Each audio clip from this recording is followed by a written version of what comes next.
Welcome, everybody. Welcome, fellow patriots. Welcome, fellow deplorables. Welcome, all you dregs of society, you rock dwellers, you sycophants, you stinkos, especially all you hateful people who are proud Americans and celebrate the president. You're welcome to the Conservative Commandos radio show. I'm Rick Trader, coming to you from the studios of the Conservative Commandos radio network. And George Landrith, the president and CEO of Frontiers of Freedom, is joining me as my co-host. George, welcome to Conservative Commandos. It's great to be here. This is the place to be. And I have to say, one of these days we're going to get a slow news day and we will not know what to talk about. But that day is not today. Not today, not today. And George, I've told this story before. After 2016, when we elected Donald Trump, when we Republicans had the House, the Senate, looked like they were going to add to majorities to the Supreme Court, I thought, my gosh, maybe it's time. Maybe it's time for the Conservative Commandos radio show to end its run. After all, it was like 8 or 9 years at that point. I thought, what in the world could we have to talk to? But every day, George, it's something.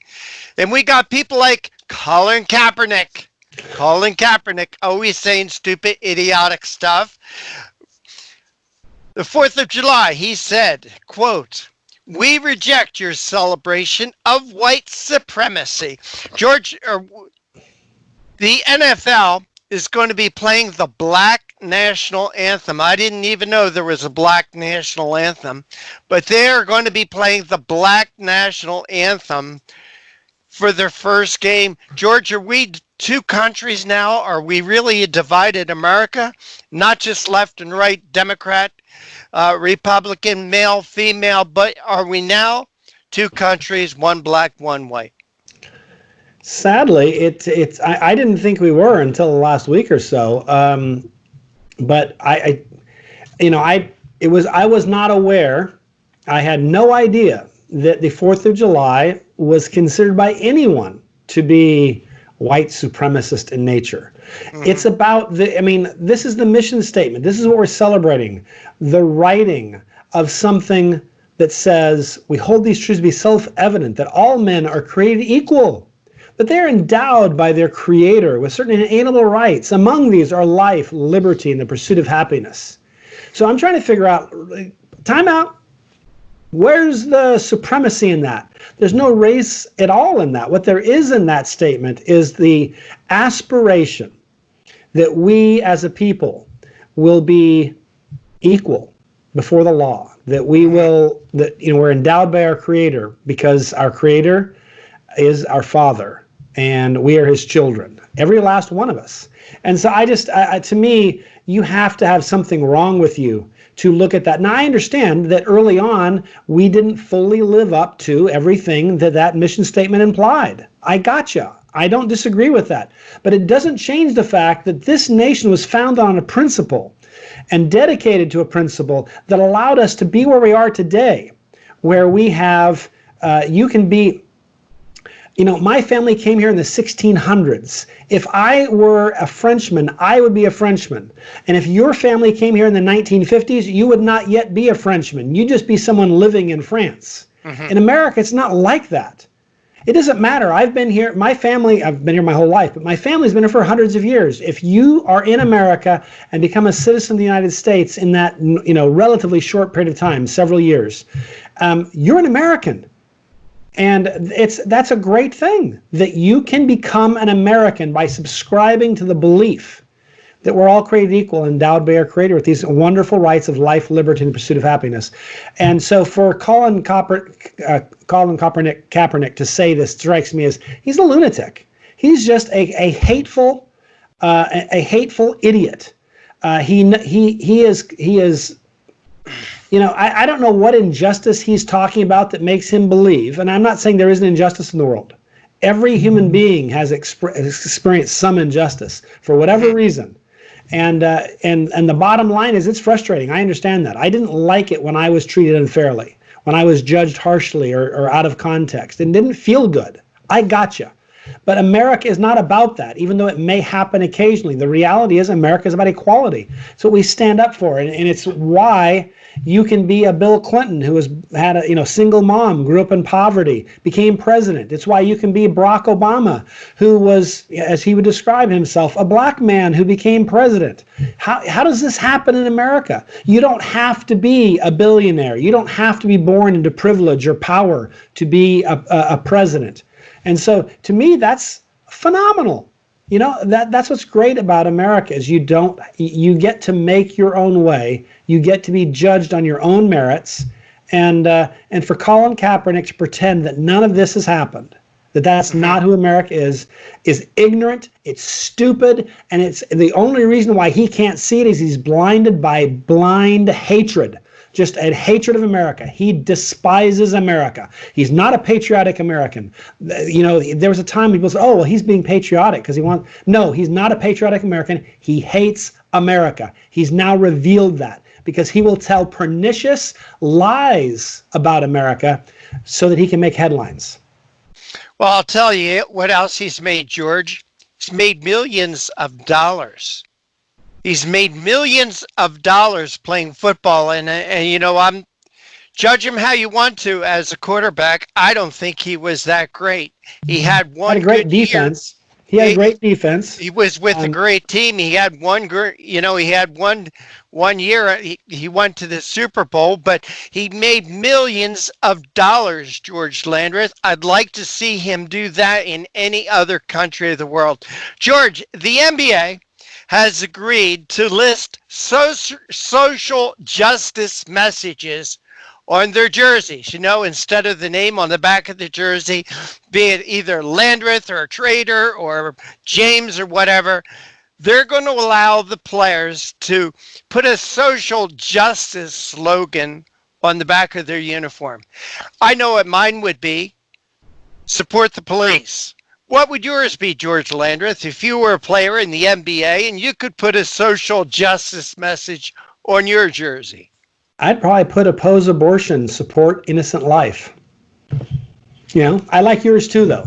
So, but the funny thing is, those won't be approved. Or how about there's no hate? They would say that our messages are hateful. How about there's no hate here? We love Trump. You think you'll see that on any jersey? I don't think so. Yeah, if they want to put political slogans on it, they're going to have to open them up to everybody.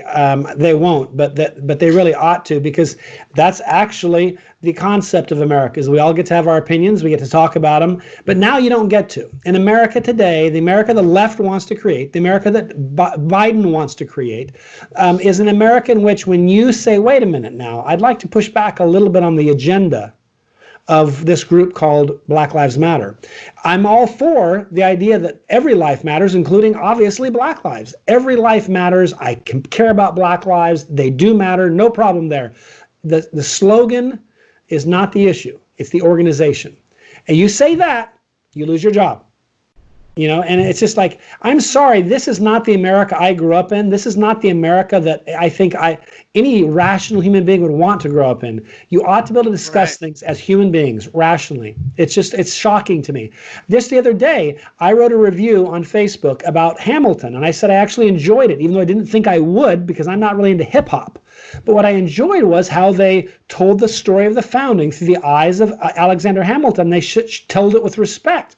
And by the end of the play, I kind of thought, it's actually kind of cool that they have all these actors of color playing founders. At first, I was like a little confused by it, but because usually, when they're doing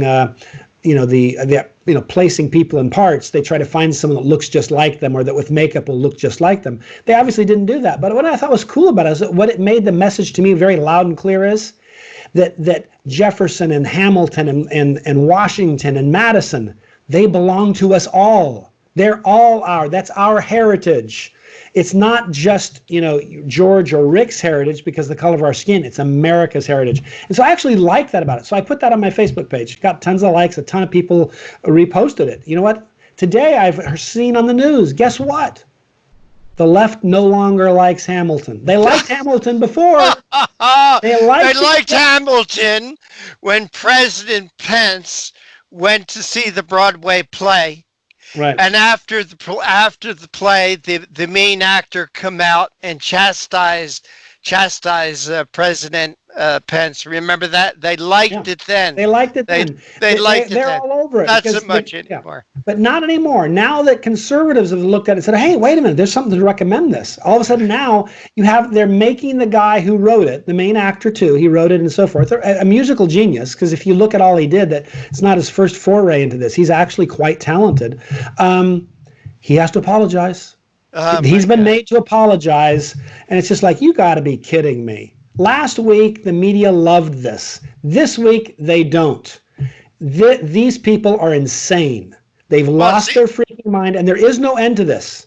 You could change every name. You could put slogans on jerseys. You could get rid of every statue in America. You could let them rename towns and cities and high schools and football teams. And guess what? When it was all done, they would not be happy.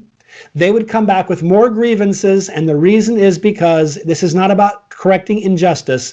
This is about them acquiring power and telling us what we can and can't do, what we can and can't think, what we can and cannot say. That's all it's about. Well, George, it's what the left does. The left uses something. When they see something that they can use, take advantage of, like Code Pink. Remember Code Pink? Remember Cindy Sheehan? Well, when they could use her, they did, and after they're done with her, total discard. Totally discarded. Hey, George, let's take a break. On the other side of the break, we got a couple of guests to talk about. And you are listening to and watching the Conservative Commandos radio show with George Landrith and yours truly, Rick Trader, coming to you from the studios of the Conservative Commandos radio network. Don't go away. We will be right back.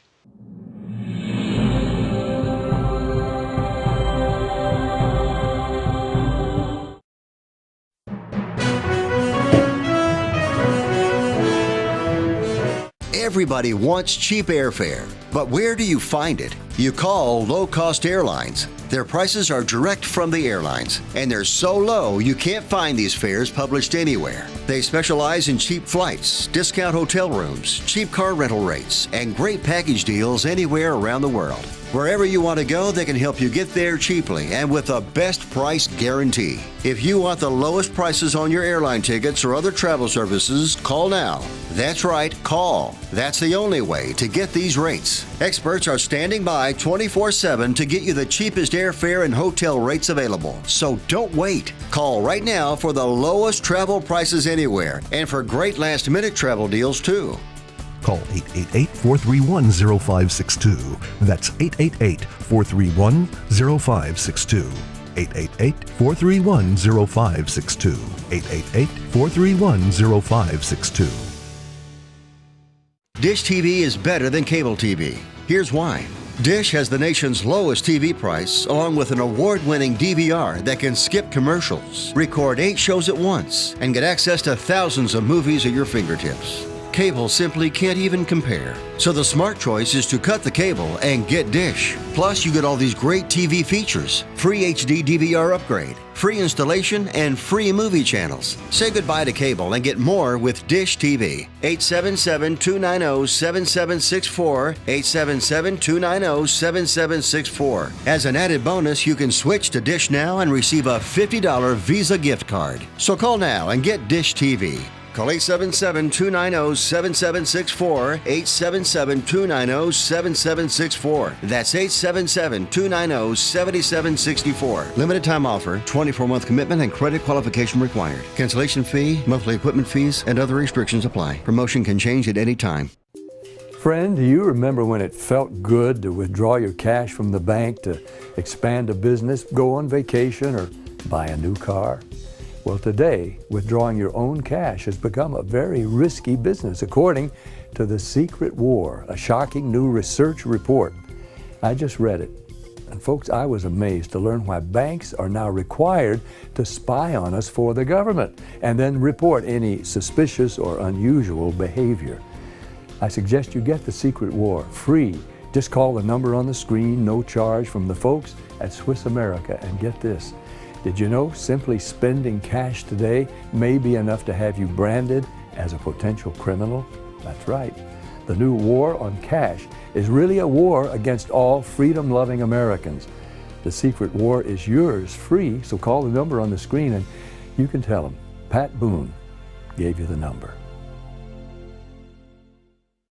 And welcome back. Welcome back to the Conservative Commandos radio show with George Landrith and yours truly, Rick Trader. And today's show, like all our shows, is being brought to you by the First Amendment, protected by the Second. And the hallmark of our show is terrific guests, and we've got a couple of great ones joining us today. Jonna Bianco. She is the president of the American Bondholders Foundation. It was formed in 2001 to collect on the Chinese government pre-1949 debt held by some 20,000 U.S. families from 46 U.S. states. And she's going to be talking about don't count on Biden to collect China's debt to the U.S. We're also going to have Dr. Keith Smith join us. He is a board-certified anesthesiologist. He is the co-founder of the Surgery Center of Oklahoma, an outpatient surgery center in Oklahoma City. And he's made appearances on John Stossel, CNBC, Huffington Post, The O'Reilly Factor, and many more. And he's going to be speaking with us about an article he wrote, Doctors Must Lead Post-COVID-19 Reforms. So we've got a couple of great guests joining us. Indeed, indeed, indeed. Hey, George, I would bet one of the very first lessons you were taught as a child by your mother and father was don't play in traffic. However, unfortunately, there were two people that were struck by a car when they were protesting in Seattle on a major throughway. One of those people have died. George, they tried to block off the freeway. I think they it was had a freeway. cars like Yeah, it was. This wasn't just a regular road. It was a freeway. It was a freeway. It was like a 4-lane in each direction freeway, an 8-lane freeway. They had cars, all right, in the center of the road, but there was a car that went around the cars and struck two women. One of them died. I don't know, George, don't play in traffic. Yeah, you're right.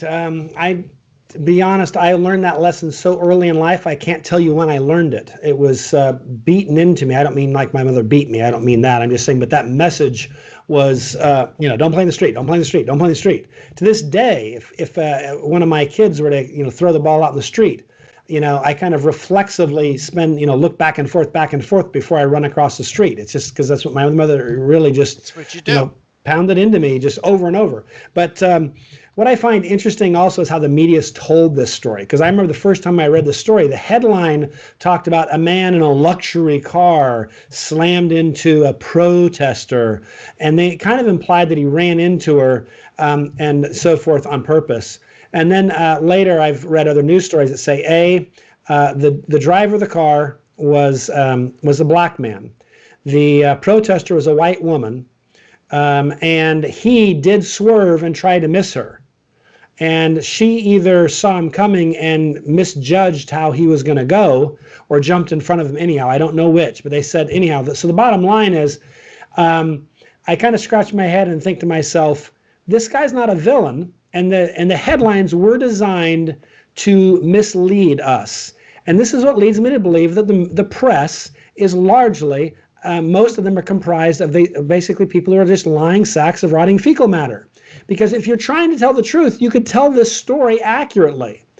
And I think the accurate portrayal is, sure, it's always sad when someone dies, unless they're Hitler or something. I mean, don't get me wrong, just because I disagree vehemently with this person, I'm not glorying in the fact that she's dead today. But what I would say is, we also don't have to act as if this is the greatest tragedy in the world, because she did bring it on herself. And while I'm sorry she died, I ask myself, why would you do something this foolish? It's a little like why would you play Russian roulette? if somebody decides to stick a gun to their head and pull the trigger because they're playing a game of Russian roulette, I'm sorry they died, but I'm not going to spend my entire life grieving their death unless it's someone I truly love. But, but a stranger, no. I'd be like, I'm sorry. I think that was kind of like, that wasn't a smart move. That was their own fault. They asked for this, and, it's tragic, but I'm sorry. This is just stupid. And I don't know why they can't tell the story right, but they seem like they're incapable of being honest. They really do want you to believe that some angry white supremacist drove his car over top of somebody because he hated them. Well, George, that's the left. The left paints the picture they want you to see, irregardless of how accurate it is. It's like impressionists versus realists. Mm-hmm. All right? They paint the picture they want you to see. They don't care about accuracy. No. They don't care about facts. They don't care about anything other than destroying Donald Trump and the country. They don't care, George. I think we're seeing it with this Chinese flu. Mm-hmm. The extents that they have gone through to hype this thing up, and we're going to have a guest a little later on talking about this. Remember, millions and millions of people were going to die, George? Thank God that didn't happen. But they paint the picture they want you to see, not what a true representation is. Right. Well, George, we just got through the 4th of July weekend. President Trump was at Mount Rushmore. There are people that are calling for the destruction of Mount Rushmore. But what I find interesting is the critique of Donald Trump's speech at Mount Rushmore from the left. Right. They call it dark and divisive. I mean, dark and divisive. I heard this about 10 different times, George, on 10 different networks. It's like these networks all go to one single place for their talking points. Right. Give you a story. My wife and I went down to President Trump's inaugural ball, January 20th, 2016. It was raining that day, so we didn't go for the inauguration itself. My wife does not like to get her hair wet. All right? My wife gets her hair wet, you forget it. We're not going. So we didn't go for the inauguration. Driving down to Washington, all right, and listening to his inauguration speech and listening to the critiques afterwards, you know what words they used, George? Dark and divisive. That's all they talked about, how dark and divisive his speach was. Here we go again. He does his speech at Mount Rushmore, and what is it? Dark and divisive. Right. Well, the funny thing is they even said, not it was the speech dark and divisive, but they talked about how Mount Rushmore is this kind of like, again, like it's some monument to white supremacy. When only a few years ago, when people like Barack Obama were there speaking, and other times when, for example, it was Senator Bernie Sanders speaking, both of them talked about a wonderful place it was. The news talked about a wonderful and inspiring place it was. And it's just interesting that in just a matter of a year or two or three, it's been transformed from a wonderful, inspiring place that represents the best of America to now it's some sort of racist site. It's just, these people are pathological. This is why you have people, that suggest and say that liberalism is a mental disorder, because this is insane. All right. Hey, George, let's take our next break and get our first guest on. You are listening to and watching the Conservative Commandos radio show with George Landrith, President and CEO of Frontiers of Freedom, and yours truly, Rick Trader. On the other side of this break, we're going to be speaking with Jonna Bianco. She's the president of the American Bondholders Foundation, and she's going to be talking about don't count on Biden to collect China's debt to the United States. Don't go away. We'll be right back with our first guest.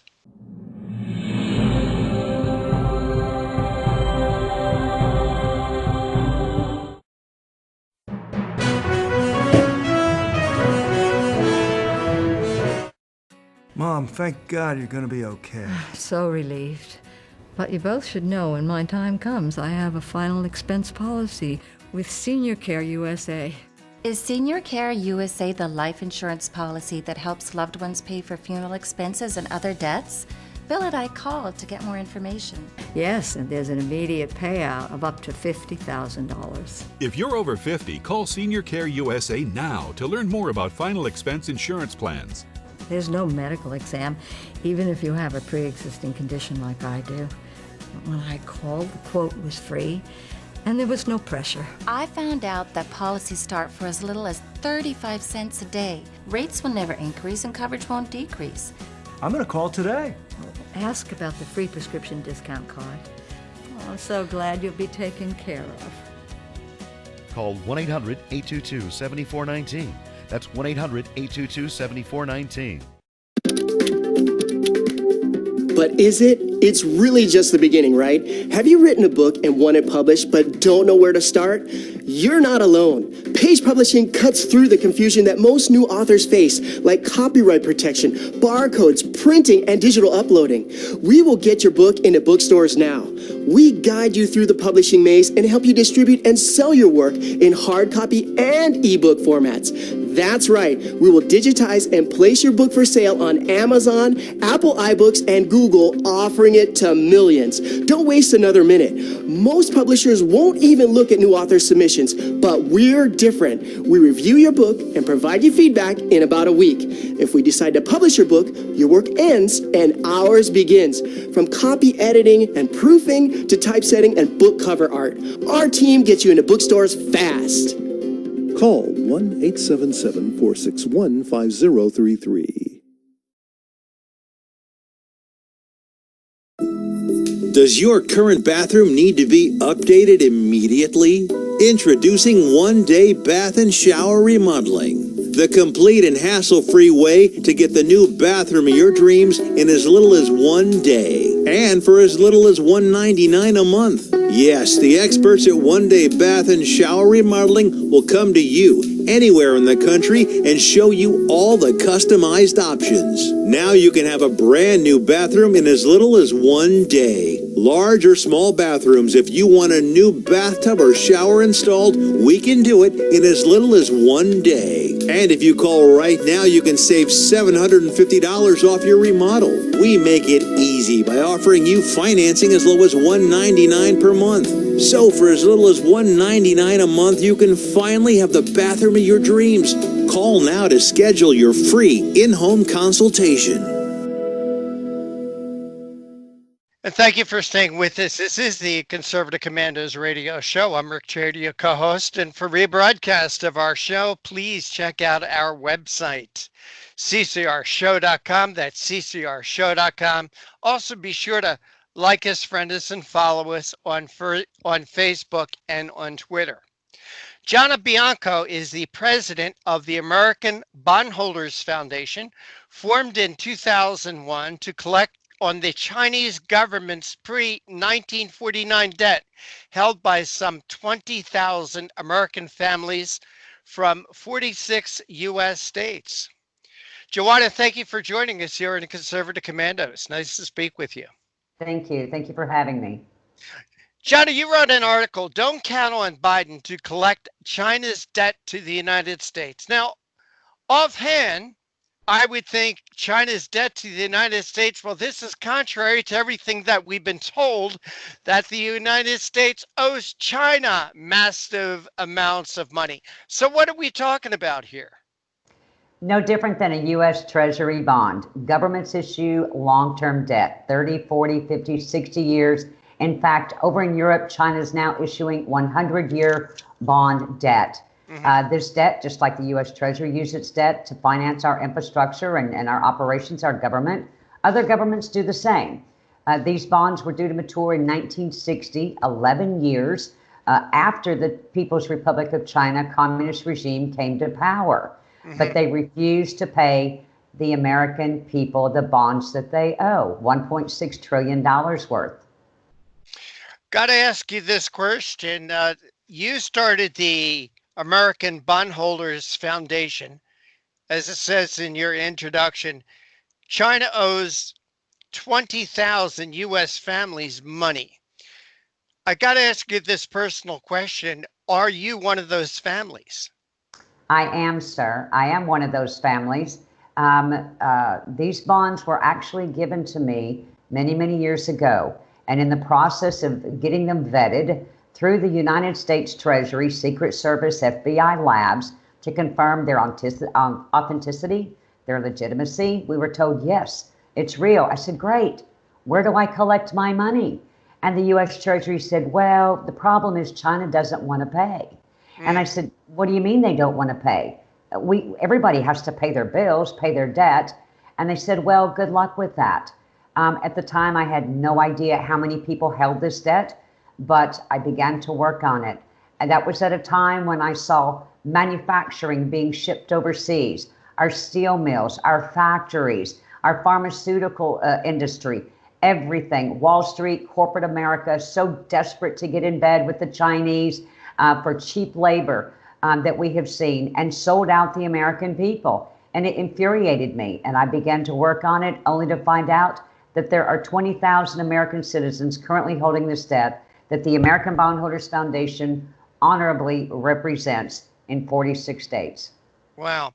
Must be tremendously frustrating for you. I mean, I've got a guy down in Maryland that owes me $3,000, and that really bugs the you know what out of me.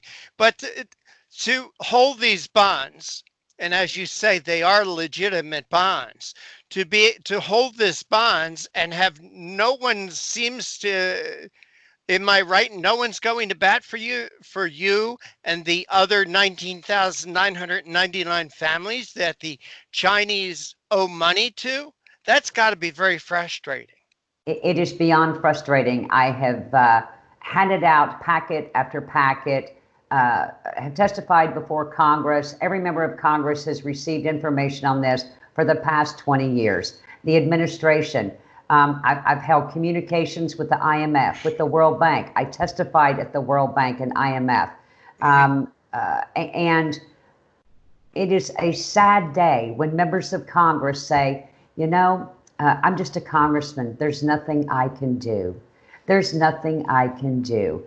And yet American people who pay their taxes, we are now sending $72 million a day to the Communist Chinese Party. And look what we see, the results of that, the military buildup, the continual intellectual property theft, the forced technology transfers, the withholding of PPE supplies and medical supplies, medicines that Americans need.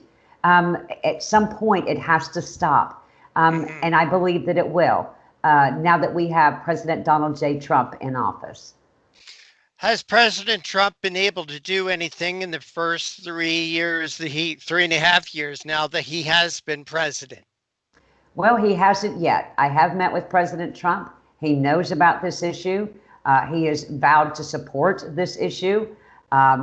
We see a lot of time that has gone by in the negotiations leading up to the phase one trade deal, which we see has gone by the wayside. China has no intentions of honoring that, as we have seen.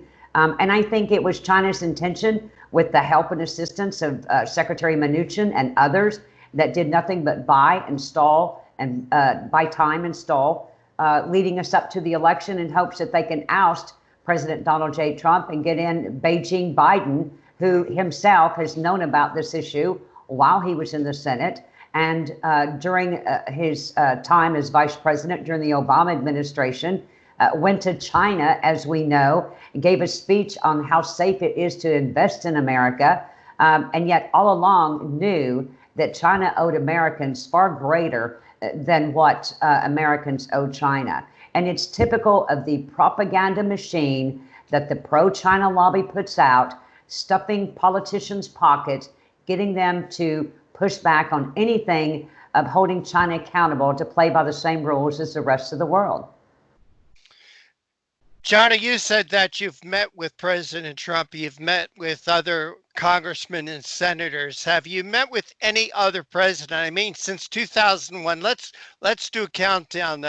George W. Bush during that time, the Obamas, and now President Trump. Were you able to meet with either Obama or Bush? Negative communications with the Obama administration or Vice President Joe Biden whatsoever. During the Bush administration, he literally found out about this issue 3 weeks before 9/11 hit. And of course, at that time, nothing else mattered. Now, we do know for a fact, prior to him leaving office and the Obama administration coming in, President Bush did make this an issue, did send it to the U.S. Treasury, seeking assistance for the American Bondholders Foundation to collect on this debt. No sooner did he do that, that the Obama administration came into play, and it fell through the cracks. So you had no communication with the Obama administration. Why was that? Why did you have no communication with them? Well, I think it's pretty obvious. I think they supported communist regime in China. We've seen that with the money coming back to Hunter Biden that's been reported. We've seen that with the constant giving in and apology tour from Obama and Joe Biden for America's greatness. And I think we will continue to see that, heaven forbid, God forbid, should a Joe Biden get into office. Jonna, I'm not a lawyer. I don't even play one on television. But I would think with the tremendous assets the Chinese Communist government hold in this country, wouldn't there be a way of you and the other 20,000 families to go into a class action suit in a court in this country and use the assets that the Chinese own in this country as collateral for any potential settlement? How would that work? Well, that would be wonderful if we could. Unfortunately, this goes back to the 1979 Foreign Claims Settlement Commission when Henry Kissinger was Secretary of State and was trying to normalize trade with China. These bonds were a major issue with Beijing at the time. And so Henry Kissinger said they were worried that the U.S. was going to make them pay that debt, just like Margaret Thatcher did in 1987. Keep in mind, China paid these very same bonds to Great Britain. So Margaret Thatcher went to bat for people of Great Britain who China owed money to. Yes. And they're made to pay this debt. Yes. However, not so much in the good old USA. That is correct. And so Henry Kissinger said, we're not going to forgive the debt, nor will we allow you to repudiate the debt, which China officially did in 2006. But we're going to set those bonds aside and have the bondholders have to deal with you direct, China. So that was the first downturn to enable free trade and open trade with the communist regime in China. Subsequently thereafter, you had Jackson versus PRC, where bondholders did sue China in court. It went all the way up to the highest court to uphold that judgment. And when the bondholders involved in the Jackson case moved to seize assets of the communist Chinese regime on U.S. soil to satisfy that judgment for these bonds, by that time, Secretary of State George Shultz was in power. And he said, whoa, wait a minute. China sent a threatening letter to the State Department, threatening all kinds of economic damage and hardships, and we will oust your businesses, all kinds of threatening things to the State Department. And this will affect trade between the two of us. And so Secretary Shultz had his people step in, filed an amicus curiae brief, having the judgment set aside in the interest of national security. Had nothing to do with national security. It had to do with the globalists, the elitists, and Wall Street's pockets and doing business and trade with China. And so again, selling out the American people. And so now bondholders can't sue. You cannot sue China in U.S. courts on anything against the communist regime. And that's what I meant. And that was legislation passed by the United States Congress. That's incredible. Our guest this segment is Jonna Bianco. She is the president of the American Bondholders Foundation, and we're talking about don't count on Biden to collect China's debt to the United States. Don't go away. We'll be right back with more from our guest.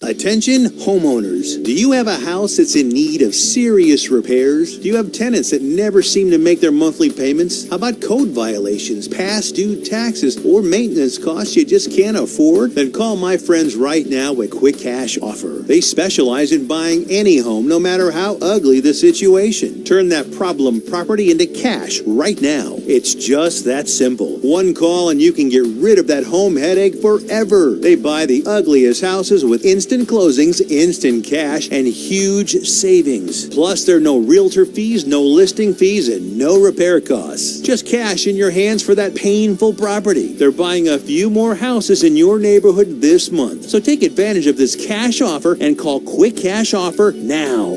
855-296-8854. 855-296-8854. That's 855-296-8854. Listen carefully. If your student loan debt is overwhelming you and things seem hopeless, we've got great news. If you're still struggling with your student loan debt, there are government programs available that may actually lower your payments by consolidating your federal student loans. Just call us. We'll review your situation and work with you to consolidate your debt. In many cases, depending on your situation, we can lower your monthly payments in half or more. It doesn't matter how much you owe or how far behind you are. Even if you're in default, call us right now to find out how we can lower your payment in half immediately. You can stop the harassing phone calls and the wage garnishments. All you need to do is pick up the phone and call us right now. We can remove your default status, consolidate your federal student loans, lower your payments, and we can do it today. Stop worrying. This is a real solution that can help. So please call us right now. Call 800-917-8671.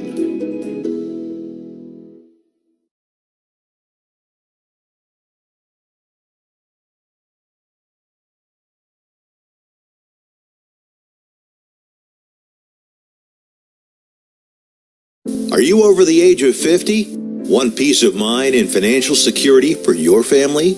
Here's an important message to you and all seniors from the Final Expense Insurance Hotline. The average funeral costs about $7,000, even more. And the most government benefits will pay your family is only $255. That leaves your loved ones with a burden of paying your debts and funeral costs. Our plans start as low as $1 per day and will pay up to $30,000 for your funeral and other final expenses. There's no medical exam and you'll have lifetime coverage. Plus, your rates will never increase and your plan cannot be canceled regardless of your medical condition, as long as you make your premium payments. Get free information right now. Just answer a few simple questions and get approved right over the phone in just a few minutes. Call right now. Call 855-221-7334. Do you have an idea for an invention, but you don't know what to do next? How do you get in front of companies or get a patent? Call InventHelp. They've been helping inventors just like you for 35 years. And thousands of people contact them every month. With 65 offices, you can meet with an InventHelp representative near you who will keep your idea confidential and explain their invention process step by step. InventHelp has helped over 10,000 inventors get patents. And they offer 3D animations and prototyping services to help demonstrate your idea. InventHelp's exclusive databank includes over 9,000 companies who have agreed to confidentially review new ideas, like yours.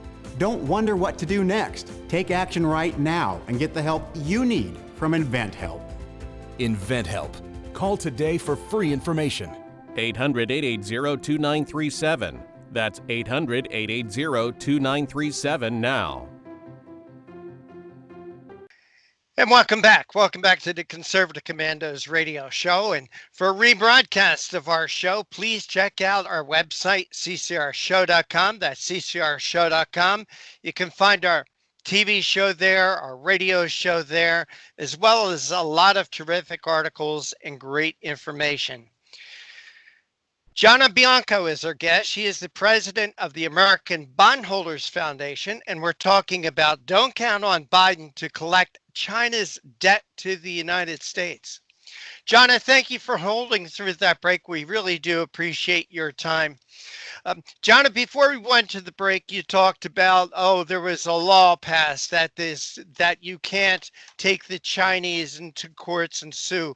You also mentioned that Great Britain, Margaret Thatcher was able to get these bonds paid to citizens of Great Britain. Jonna, this seems to be a political football. It is a political football for sure.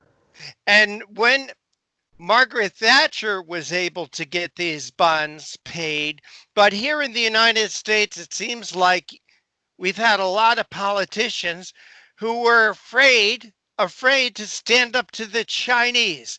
Talk about this political football. Well, you're absolutely correct. The leverage that Margaret Thatcher used was at the time, China wanted access to British capital markets. And Margaret Thatcher said, not until you start paying what you owe. You're taking no more money from our people until you start paying what you already owe. And so they came to the table, negotiated a settlement, and that was the end of it, referred to as the 1987 China-BRIC Treaty. 10 years later, of course, Hong Kong was part of that exchange, and we see what's going on in Hong Kong today. Right. China needs cut off of U.S. capital markets. That is the leverage. We need to use these bonds to do a debt swap and pay China with their very own paper and use that $72 million a day for the American people and build our infrastructure and build our roads back and our bridges and update our airports and our critical infrastructure across this country instead of sending our money to China, compliments of Wall Street and corporate America. And that's what we've asked President Donald J. Trump to do, is do a debt swap using these bonds and hold them to account. Jonna, how much money is in these bonds? What are we talking about here? What's the total amount of debt that China owes people like you? $1.6 trillion. Wow. What does the United States owe China? Do you have any idea? 1.1 trillion. So actually, wait, whoa. They owe us more than we owe them. That is correct. And technically, if you look at Standard & Poor's, Moody's, and Fitch, China should be in selective default. You know, those are credit rating agencies licensed through the Securities and Exchange Commission, the very same entity that is not holding China accountable for disclosure of all of these companies, over 2,000 trading on our markets, on the New York Stock Exchange, NASDAQs, and all of our indexes that are not required to disclose where this money's going, what it's being used for. They claim state secrets. Now, my business, your business, anybody else's trading on those markets are required to adhere to that. But the SEC doing favors for their Wall Street buddies, just like politicians getting their pockets stuffed by corporate America that happens to be in their community to keep them in office to run protectionary measures for China. China has continued to get preferential treatment on our stock markets, on our exchanges, on our indexes, and clearly within the Congress. Jonna, the American Bondholders Foundation, where was that created? And the 20,000 families that you're talking about that China owes money to, these are people that are holding bonds from the Chinese government. Are there more than 20,000? Are all 20,000 part of the American Bondholders Foundation? Give us an idea of the workings there. Basically, very short, I began doing research on this. The Securities and Exchange Commission in the White House and the State Department recommended I contact the Foreign Bondholders Protective Council should I wish to collect on this debt. They were established in 1933-34 under Roosevelt to represent individual citizens. It's had 47 previous bond settlements. only because the U.S. government told those foreign defaulted countries, you have a debt owed to our citizens, you need to resolve it. China has not been told by any U.S. government, you have to pay this debt, which is what we've asked President Donald J. Trump to do. So as a result of the connection to the Foreign Bondholders Protective Council and following their protocol, we ran an ad in the Wall Street Journal USA Today saying, if you hold these bonds and you want representation, please contact us. And as a result, people from literally around the world started contacting myself. My phone number was given out everywhere. And every day I would wake up and there would be package after package from bondholders across this country saying, these belong to my grandparents. He fought in the war. They were recommended to our soldiers to help support our then ally in the war, the Christian churches, Christian communities saying, help support China. And now we see China is stiffing all of these families, all of these people. We don't represent banks, financial institutions. This is the heart and soul of the American people that supported China to bring them to where they are today, that has now stiffed all of these people in America, turned their nose and said, we're not paying you, period. Jonna, you said that President Trump has vowed his support. What would that support mean? It seemed you mentioned that there was a law passed through Congress, I guess signed by a president, that you could not sue China in court to collect your money. What help would President Trump support? In what form would it come? What we have offered to President Trump and to the United States is to use these bonds, take them into Treasury, and use the hundreds of billions of dollars, pay the bondholders a small amount. We've offered it at a very significant discount, and then use the difference to offset hundreds of billions of dollars, reducing our debt and sending that money out across this country to the American people. That's what we've recommended. The law allows for that. We don't need a new law. We don't need laws changed. We need a law and order president that Donald J. Trump professes to be, just to strictly enforce that law and do a debt swap, which is done all the time, and pay China with their very own paper. It's that simple. By the stroke of a pen, it is that simple, and be done with it. Are you a betting woman? I've been doing this for 20 years. Absolutely. What odds do you think that President Trump will be able to do something to get this money back from the Chinese? Because President Donald J. Trump looked me eye to eye and gave me his word that he would get this resolved, that he was in charge and that he was a law and order president. He is a promises made, promises kept president. And I am confident he personally vowed to see this through to the end, that justice prevails for the American bondholders. And I have faith. That's not betting, that's faith. Jonna Bianco, the American Bondholders Foundation, please tell our audience how they could get more information, or maybe in their cedar chest, they are holding some of these bonds. How can they contact you, Jonna? AmericanBondholdersFoundation.com, at ABF USA on Twitter, and Facebook is ABF Bondholders. Jonna Bianco, thank you so much for joining us here on the Conservative Commandos radio show. Take care and God bless. And God bless you too. Thank you. And you are listening to and watching the Conservative Commandos radio show. I'm Rick Trader, your host, and don't go away. We'll be back with another guest right after this break. Dr. Keith Smith. He's a board certified anesthesiologist, and he's going to talk about doctors must lead post-COVID-19 reforms. We'll be right back with our next guest.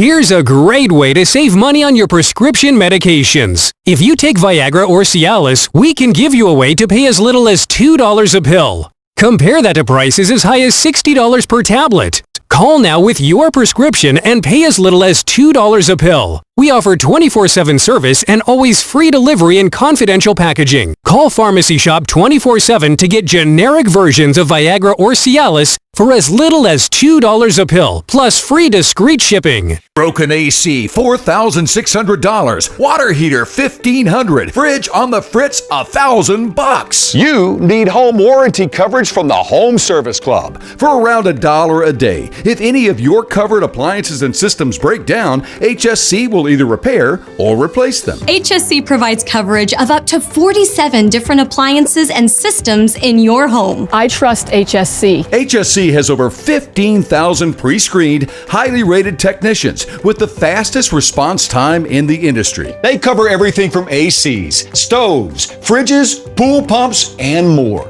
Call the number on your screen now for a free no-obligation quote from a trusted HSC specialist about a home warranty for your entire home, backed with a 30-day money-back guarantee. Call now and get 1 month free plus $75 off your first year of coverage. 1 month free and $75 off your first year. The Home Service Club.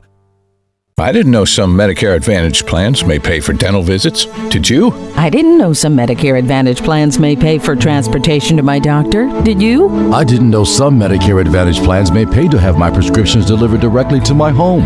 Did you? These and more are important benefits some Medicare Advantage plans may give you. So if you're eligible for Medicare, call us right now because you may be eligible to enroll in a plan with amazing additional benefits. Some Medicare Advantage plans may pay for services like these: dental visits, vision coverage, hearing coverage, home delivery of drugs, even gym memberships. Some plans may include no copays for many services and 0 deductibles. Don't wait to find out if you're eligible to enroll in a plan that may include some of these wonderful benefits you deserve. Call us right now. The call is free, the information is free, and there's no obligation. Make this free call now to learn if you're eligible to enroll in a Medicare Advantage plan that may include additional benefits you want. Call us right now.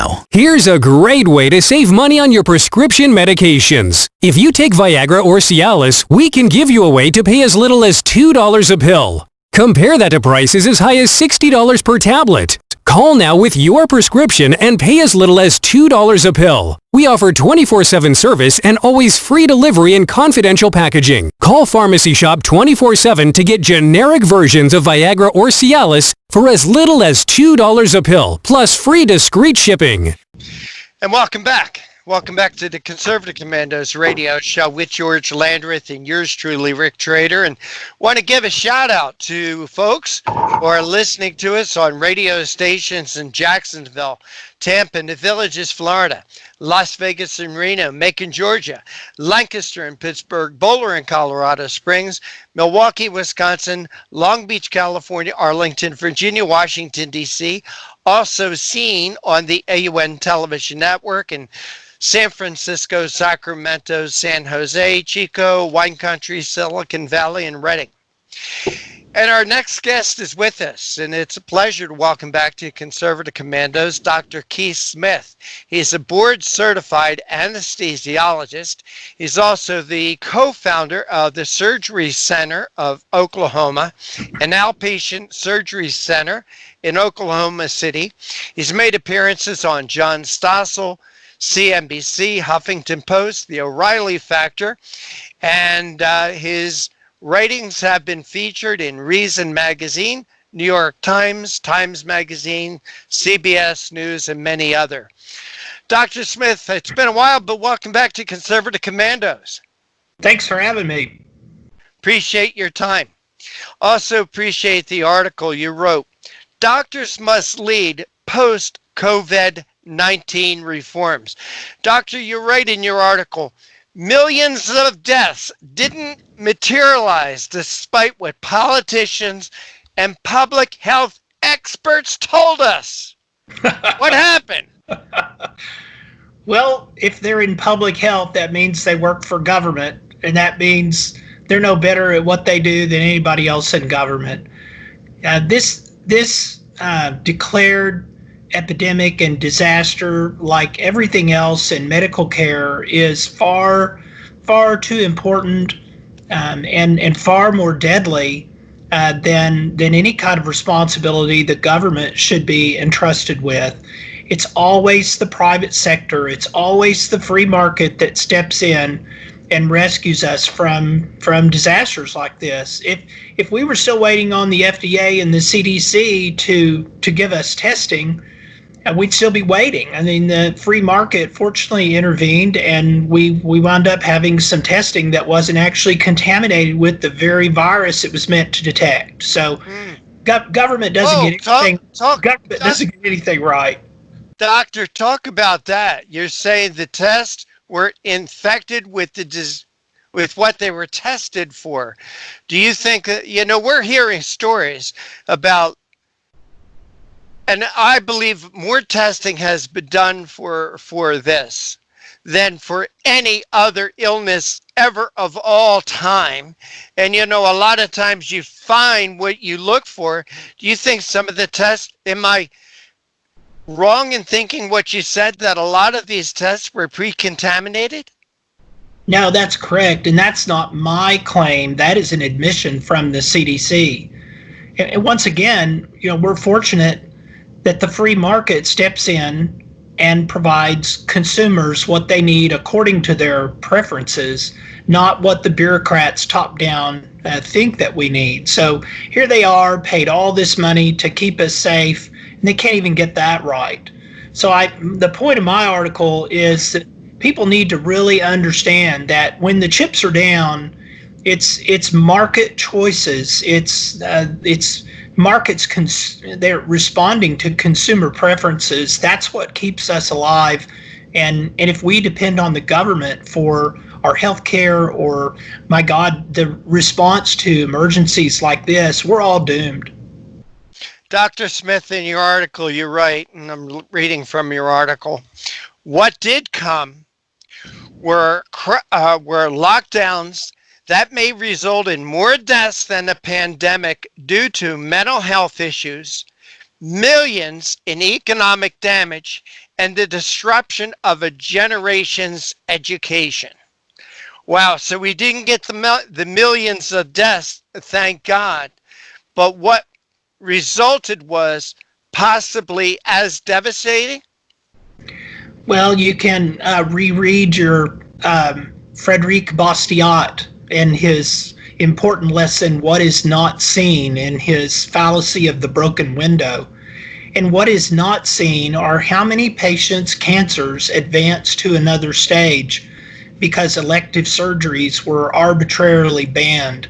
How many patients committed suicide because of the lockdowns and their inability to access mental health services. I know in several states on a week-by-week basis, the number of suicides was more than the number of COVID deaths. Wow. So, yeah, we have to consider what is not seen, and and those are the unintended consequences. To put the best face on it that you can, those are unintended consequences, and it's been a complete disaster. I believe that somebody told me a 10% unemployment rate means 50,000 deaths in addition to what we would normally have per year. So that these are all things that have to be considered. I think that the public health so-called experts, that everything that they say needs to really be taken with a grain of salt, and to put yourself in their mindset. They do not consider the plight of the individual. They consider the aggregate. They consider all of us as members of groups, and they do not consider us as individuals. That's a very dangerous way of thinking about how to go about your life, particularly if you're a liberty-minded individual.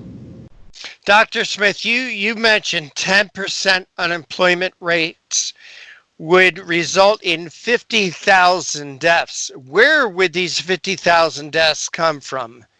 Well, this is from people that are just in even more abject poverty than perhaps they would be. People who, for whatever whatever sort of mental illness issues that they might have would be sent over the edge. I know someone here in Oklahoma City who had an employee whose daughter had some mental issues, and she had to be hospitalized in an inpatient psych ward because of the lockdowns. It was very devastating to that family, and she fortunately is still alive, but there are many people in the United States that were not that fortunate. Dr. Smith, in your article, again, you said, but as politicians ruin lives and futures, they accidentally did something right.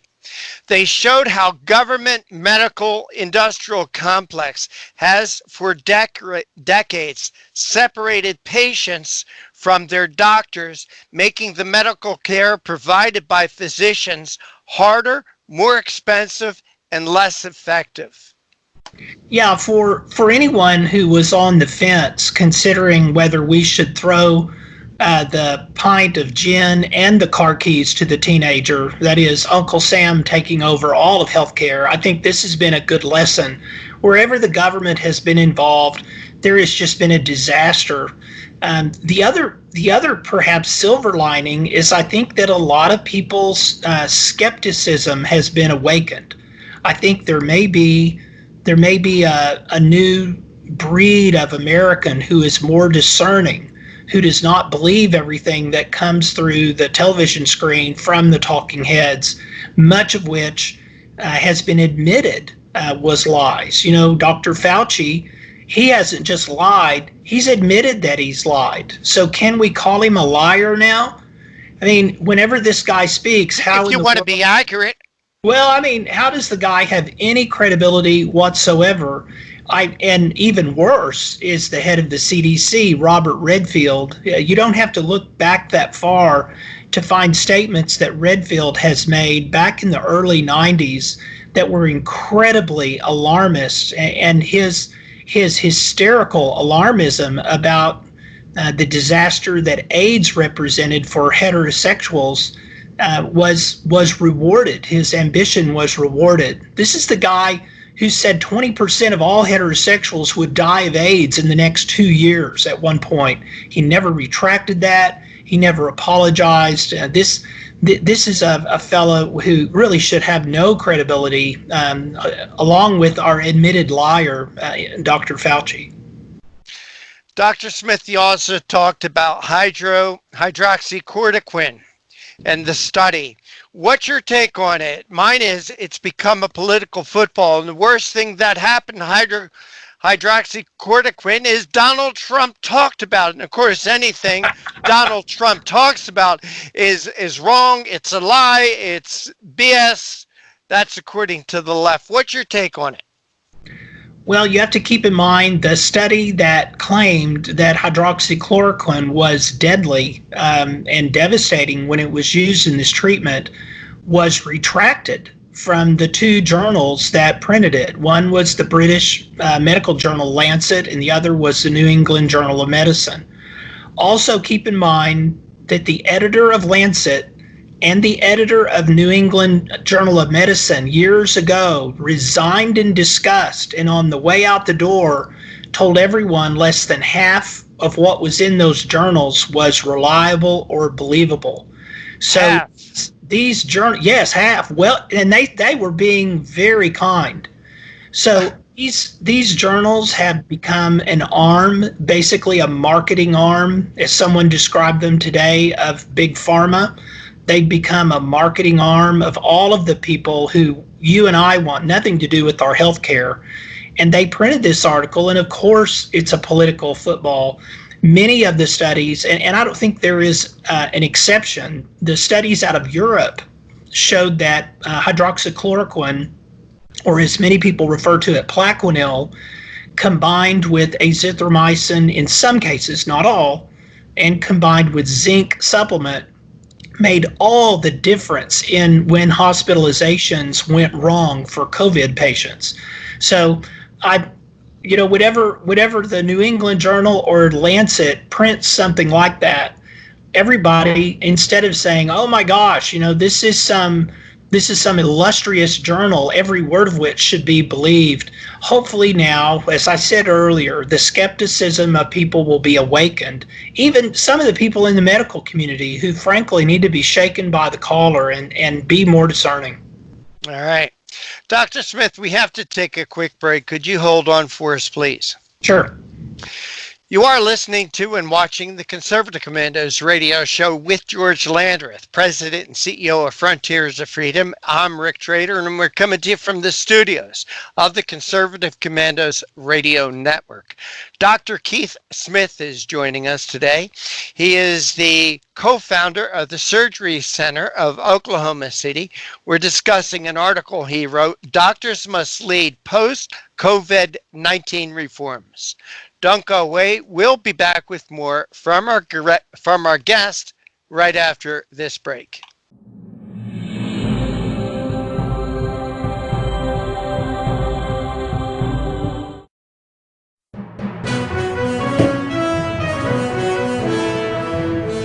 Everybody wants cheap airfare, but where do you find it? You call low-cost airlines. Their prices are direct from the airlines, and they're so low you can't find these fares published anywhere. They specialize in cheap flights, discount hotel rooms, cheap car rental rates, and great package deals anywhere around the world. Wherever you want to go, they can help you get there cheaply and with a best price guarantee. If you want the lowest prices on your airline tickets or other travel services, call now. That's right, call. That's the only way to get these rates. Experts are standing by 24/7 to get you the cheapest airfare and hotel rates available. So don't wait. Call right now for the lowest travel prices anywhere and for great last-minute travel deals too. Call 888-431-0562. That's 888-431-0562. 888-431-0562. 888-431-0562. Dish TV is better than cable TV. Here's why. Dish has the nation's lowest TV price, along with an award-winning DVR that can skip commercials, record 8 shows at once, and get access to thousands of movies at your fingertips. Cable simply can't even compare. So the smart choice is to cut the cable and get Dish. Plus, you get all these great TV features, free HD DVR upgrade, free installation, and free movie channels. Say goodbye to cable and get more with Dish TV. 877-290-7764, 877-290-7764. As an added bonus, you can switch to Dish now and receive a $50 Visa gift card. So call now and get Dish TV. Call 877-290-7764, 877-290-7764. That's 877-290-7764. Limited time offer, 24-month commitment and credit qualification required. Cancellation fee, monthly equipment fees, and other restrictions apply. Promotion can change at any time. Friend, do you remember when it felt good to withdraw your cash from the bank to expand a business, go on vacation, or buy a new car? Well, today, withdrawing your own cash has become a very risky business, according to The Secret War, a shocking new research report. I just read it. And folks, I was amazed to learn why banks are now required to spy on us for the government and then report any suspicious or unusual behavior. I suggest you get The Secret War free. Just call the number on the screen, no charge, from the folks at Swiss America, and get this. Did you know simply spending cash today may be enough to have you branded as a potential criminal? That's right. The new war on cash is really a war against all freedom-loving Americans. The Secret War is yours free, so call the number on the screen and you can tell them Pat Boone gave you the number. And welcome back. Welcome back to the Conservative Commandos radio show with George Landrith, President and CEO of Frontiers of Freedom, and yours truly, Rick Trader. Our guest this segment is Dr. Keith Smith. He's a board-certified anesthesiologist. He's the founder or co-founder of the Surgery Center of Oklahoma City, and we're discussing Doctors Must Lead Post-COVID-19 Reforms. Dr. Holt, thank you for holding through that break, and I know my co-host George Landrith wants to get into this conversation. George? I do indeed. Very, very interesting, and hopefully there's some morsels left for us to discuss. I'm sure there are, but I have to say, one of the things that I have been frustrated about, and not that we need to weigh into these other issues, but oftentimes you hear the left basically say, oh, we're the party of science, and you conservatives, you're anti-science. And that plays out in all kinds of debates, everything from, well, we don't need to get into it right now, but it's a very common tack that is used. And and you see, and kind of bumper sticker of, oh, I believe in science. It's like, and I would argue that this whole COVID situation has proven that to be a complete lie, that this has become the most political disease ever, but not much science involved. And so I guess I would ask you, because I'm not a scientist, I talk about science, but I'm not a scientist, and you're a medical doctor, so you have that science background. So fill us in. It does not appear, no part of this appears scientific to me. I've heard many really thoughtful people try to delve into why it is that the folks left of center seem to be more in favor of lockdowns, more in favor of this alarmism and hysteria, much of which, if not the vast majority of which, is unfounded. I think that there is far too much emotion and not enough science involved, and I'm the only thing I can think of is if science really were relied on and not politicized, then we might not be so alarmed and worried as we are. Science has been politicized for quite some time. As long as the government is funding science, as long as there are grants that go to researchers from government, then the researchers are inclined and prejudiced to find in the results of their studies whatever it is who's funding it wants them to find. The old saying, whose bread I eat, his song I must sing. There are real conflicts of interest when the government funds science. So science has been politicized for a long time, and only the most radical libertarians really would say government should not fund science at all. I would happen to be one of those because I believe the conflicts of interest that are introduced lead us in a disaster situation to exactly what you've described. Right, and if the government wants to support science, they could certainly make it a tax-deductible donation or expense, but then they're not the ones deciding who gets funded and who doesn't. And it seems to me that that's the mistake. You're exactly right. I totally agree with you. I'd like to know what the science behind the idea there's 57 genders is, or the idea that you can wake up in the morning and self-identify as a male one day and then the next day female and back and forth, and that's all science. It's like, I'm sorry, that's not science. That's not anything other than just pseudo garbage. It's not even garbage. It's pseudo garbage. It's so out there. But the same thing when you discuss, the kind of that concept is, how do you feel about this? It's not what do the facts say. The question is how do you feel about things? And that's what matters, is your feelings. It's like, I'm sorry, but I mean, people's feelings matter in the sense of interpersonal relationships. We all care about those that we know and love, and we do care about their feelings. But when you're having a debate, I mean, like if I came to you as a doctor and, I said, I wouldn't ask you, you're examining my leg that I've broken. I said, well, doctor, how do you feel about this? I'd ask you what the problem was, what you wanted to do about it, what the treatment was going to be, if a surgery was required. I wouldn't ask about your feelings. And yet that's what this discussion, it really kind of drives me nuts. But let me also then ask this. When we divorce kind of fact and science from public policy, and we essentially pretend that how people feel about things are what ultimately matters, it seems to me that we kind of let the most unhinged people in society dictate what our policies will be.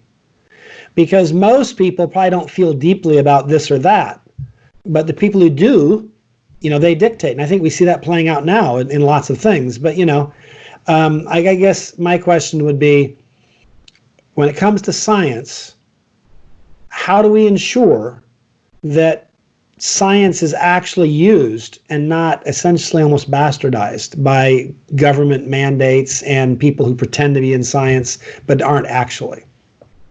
Well, if you look at the history of science and the history of scientists, the way that someone who steps up and speaks what they believe is the truth is typically treated by the status quo. Shabby is really not an appropriate adjective. So there are many. Yeah, I think Copernicus was not treated shabbily. No, and there are a lot worse than that. Many instances where scientists were just ridden out of town on a rail or tarred and feathered, had their careers destroyed, and many of these are current examples. So I think when I look at my own methodology for determining what is true, what are the facts, I'm inclined more to listen to someone who has no conflicts of interest and in fact has the courage to utter things that may destroy their career, may sever government grants that they have. And there are some people that are very bravely speaking out, and there are some intense efforts to silence many people who are trying to speak truth to this. It's very hard to know what is true, but I listen more closely to someone who really tinkers with having their career or reputation destroyed by saying what they say. That makes a lot of sense. One other question I want to ask on that kind of vein, if you don't mind, would be this.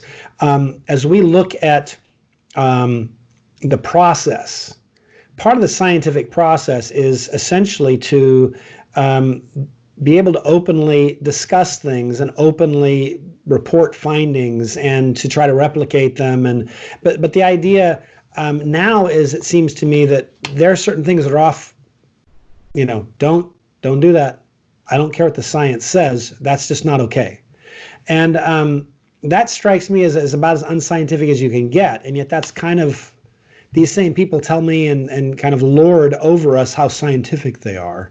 And I'm just getting a little bit weary of it all. Yeah, I think whenever you hear that the science is settled, that should that's a false statement right out of the alarms. It is, all of these theories, all of these claims are meant to be tested countless times, whether it's medical science, whether it's environmental science. Whenever you hear someone say the science is settled, or they just go ad hominem and they start calling people names. There's a lot of that going on, trying to just destroy people's credibility by calling them names. I was never on the debate team, but I understand that if you call someone a name in an officiated debate, you're disqualified. So whenever I see someone calling someone else names, that to me that means that their argument is not sound and it's no good. Yeah, absolutely. Well, our time's about up, and I want to make sure that folks have a chance to know how they can follow your work, the things that you write. You make a lot of sense, and science is at the forefront of so many important issues in today's public policy debate. And so how can folks, be more involved with the things that you're thinking about? They'll be smarter if they know what you're thinking about. So how do they do that? Well, thank you. Our website at the Surgery Center of Oklahoma is surgerycenterok.com, where all of the prices for all the procedures we perform are posted. The other website I would encourage people to investigate is FMMA. That's the Free Market Medical Association. That's FMMA.org. There's also pricing there under a tab called Shop Health. And the good news is the free market in the medical service delivery industry is growing. The price gouging bad guy hospitals are really scratching their heads, not really knowing what to do with this liberty-based medical service delivery model that we champion and all the members of the Free Market Medical Association champion. That's excellent. Thank you so much. As I said, we're up against the break, and sometimes it's a cruel taskmaster, but I do want to remind our viewers and listeners, this is the Conservative Commandos. I'm George Landrith, and I'm here with Rick Trader, the original Conservative Commando. We're coming to you on the Conservative Commandos radio network, broadcast all across this great nation, on the AUN TV network as well. And of course, we're carried, if you're not near one of those broadcast towers, never fear. You always have Al Gore's amazing internet. We're truly everywhere. I want to remind you about our website. You can get rebroadcast there, ccrshow.com. Don't go away. The Conservative Commandos will be right back.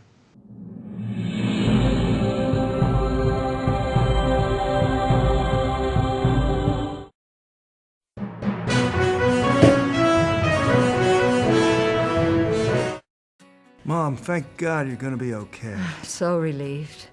But you both should know when my time comes, I have a final expense policy with Senior Care USA. Is Senior Care USA the life insurance policy that helps loved ones pay for funeral expenses and other debts? Bill and I called to get more information. Yes, and there's an immediate payout of up to $50,000. If you're over 50, call Senior Care USA now to learn more about final expense insurance plans. There's no medical exam, even if you have a pre-existing condition like I do. When I called, the quote was free, and there was no pressure. I found out that policies start for as little as 35 cents a day. Rates will never increase and coverage won't decrease. I'm gonna call today. Ask about the free prescription discount card. Oh, I'm so glad you'll be taken care of. Call 1-800-822-7419. That's 1-800-822-7419. But is it? It's really just the beginning, right? Have you written a book and want it published but don't know where to start? You're not alone. Page Publishing cuts through the confusion that most new authors face, like copyright protection, barcodes, printing, and digital uploading. We will get your book into bookstores now. We guide you through the publishing maze and help you distribute and sell your work in hard copy and ebook formats. That's right. We will digitize and place your book for sale on Amazon, Apple iBooks, and Google, offering it to millions. Don't waste another minute. Most publishers won't even look at new author submissions, but we're different. We review your book and provide you feedback in about a week. If we decide to publish your book, your work ends and ours begins. From copy editing and proofing to typesetting and book cover art, our team gets you into bookstores fast. Call 1-877-461-5033. Does your current bathroom need to be updated immediately? Introducing one-day bath and shower remodeling. The complete and hassle-free way to get the new bathroom of your dreams in as little as 1 day. And for as little as $199 a month. Yes, the experts at One Day Bath and Shower Remodeling will come to you anywhere in the country and show you all the customized options. Now you can have a brand new bathroom in as little as 1 day. Large or small bathrooms, if you want a new bathtub or shower installed, we can do it in as little as 1 day. And if you call right now, you can save $750 off your remodel. We make it easy by offering you financing as low as $199 per month. So for as little as $199 a month, you can finally have the bathroom of your dreams. Call now to schedule your free in-home consultation. Welcome back to the Conservative Commandos, the radio show and the television show, thanks to both the Conservative Commandos radio network, broadcast all across this great nation, and the AUN TV network as well. And of course, if you're not near one of the many broadcast towers that carry the Conservative Commandos, never fear, because Al Gore's amazing internet is always there. We are everywhere, with the possible exception of China, North Korea, and Iran, where I think freedom's not really a high priority there. But everywhere else you can find us. I'm George Landrith, and Rick Trader and I are your co-hosts today on the Conservative Commandos. This is the place to be. I do want to remind you, if you want to hear or view a rebroadcast, check out our website, ccrshow.com. I am really excited to introduce James Taylor. He's the president of the Heartland Institute. He is also the former managing editor of the Environment and Climate News. And this is a great monthly publication that deals with science issues and basically just looks at the environment and science. And one of the things I think is important is that they look at the market, they look at environment and ask, how can the free market help the environment? And I know my old boss, Senator Malcolm Wallop, used to say that if command and control systems were really, really good at protecting the environment, when the Iron Curtain fell, we should have seen the Garden of Eden. And yet, what did we see? Environmental disasters everywhere. So the free market actually is the friend of the environment when things are done properly. And I appreciate the fact that James takes that perspective into things. So with that, welcome to the Conservative Commandos. We're glad to have you with us, James. I'm so glad to be here. Thank you, George. We're always told that, you know, certainly on CNN and MSNBC, that the science dictates that, of course, we're destroying the environment, the world's going to burn up, the sea levels are rising, oh my gosh, it's cataclysmic. And even in the COVID coverage, what you see is them saying, well, the good news is we don't see as much damage to the environment. So I thought it would be good to have somebody who actually is a serious consumer of scientific data, who basically makes a heaping plate every day of science, eats it, digests it, makes it a part of who he is and how he sees things. And so that's why we have you here. And I can you kind of set us straight from all the craziness we hear and the rest of the media on this topic? Well, sure. And let's start off with the COVID issue, because we know, scientists have long known, that there's a reason why there is a flu season.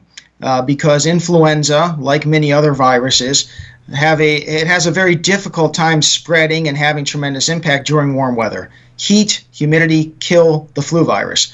So that's why flu season is during the winter months. And it's interesting because the climate alarmists will try to make this a one-way street where nothing good could ever happen from warming temperatures. Everything must be horrible. So when we had COVID-19 breakout, although it's not influenza, it's similar in many ways. And many folks said, well, what we do expect is that as temperatures warm, we can see a reduction in the prevalence and the severity of this. And of course, implicitly what this means is that for when the environmental activists, the climate activists, warn about the earlier onset of summer and the later onset of the fall and warmer temperatures, all of these things would work to inhibit coronavirus. So what we heard up until, well, even just about a week or two ago, is that, oh, that's just hogwash. Oh, well, this is different. This isn't the flu, and climate change isn't going to benefit humans in their fight against coronavirus. But look what's happening now. As the curve is flattened, as the number of cases has receded, now we're being warned that it would be reckless, it would be too risky to open our economy because we can expect a rebound, a wave in the fall. Now, what's that wave predicated on? The notion that coronavirus is being inhibited here in the summer. So they told us for so long, they condescendingly dismissed us, that there could be anything good about climate change, and certainly it's not going to help fight coronavirus. But now, well, if it comes down to us restricting your freedoms, well, now we're going to say that cold temperatures are going to bring a comeback. And this is what they do all the time. They make up stuff, they present things that are not supported by science, and then they'll do a 180 and hope that you forget what they say, because the media is not going to call them out on it. But here at the Heartland Institute and on your program, we do call them out on it. Absolutely. And I think that's important because at Frontiers of Freedom, I run a think tank that is aligned on these issues, obviously with the Heartland Institute. Great organization. But the bottom line is, one of our tenets is that public policy ought to use sound science. And yet, when it doesn't, it's malpractice, and it's actually, a real problem. And the left pretends to use science and to be the party of science, but they're the party that says you can wake up in the morning one day and be a male, and wake up the next morning and be a female. And it's like, that's not science. That's just a psychobabble. I don't really care if someone wants to wear a dress or self-identify as a female. That's their business. I don't care. But it doesn't actually make them a biological male or female, and they pretend it does. And so I kind of feel like when they tell us we're the people who don't care about science, I just kind of go, wait a minute. I actually don't believe some of this crazy stuff that you guys believe. And, and I kind of look around the world, and if rising temperatures are so awful, why is the population moving closer to the equator in the United States? Absolutely. Warmer temperatures, not just in the United States, but globally.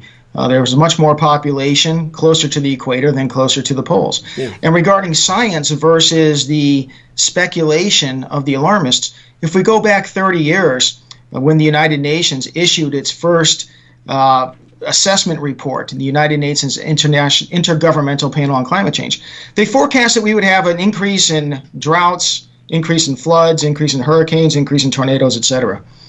We in the skeptic movement, the climate realist movement, said, well, we haven't seen that. And in fact, just 10 years ago, when you were warning about a new ice age, you were saying colder temperatures caused all these things. Well, because we challenged the collectivist United Nations assessment, we were called deniers. Now let's fast forward 30 years. The 2018, the most recent report the United Nations Intergovernmental Panel on Climate Change put out in 2018, they acknowledge that they have low confidence in any observed impacts between climate change and droughts, floods, tornadoes, hurricanes, etc. And still to this day, with 30 years of evidence, if I quote from the United Nations document itself, again, they'll say I'm attacking science and being a denier because the United Nations, but here's the thing. Well, sure, they say that has happened, but they also overwhelmingly predict that these things will get worse. Yeah, well, they did that 30 years ago and it didn't happen. It's a question of facts, objective verification, the scientific method versus agenda-driven speculation. It's a very good point. So one of the things I always find frustrating is that models are treated as if they are evidence. So even in the COVID case, we were originally told there might be as many as 2 million deaths in the United States. And now we've read articles that the basis for that was a model that wasn't even a model. It was just wild speculation. And then when you look at the data they used, there's no discernible model at all. It's just crap. And so I guess my question is, how would you address this question? Is a model actual evidence? Or is a model someone's either educated guess or wild speculation, depending on how good they are at what they do?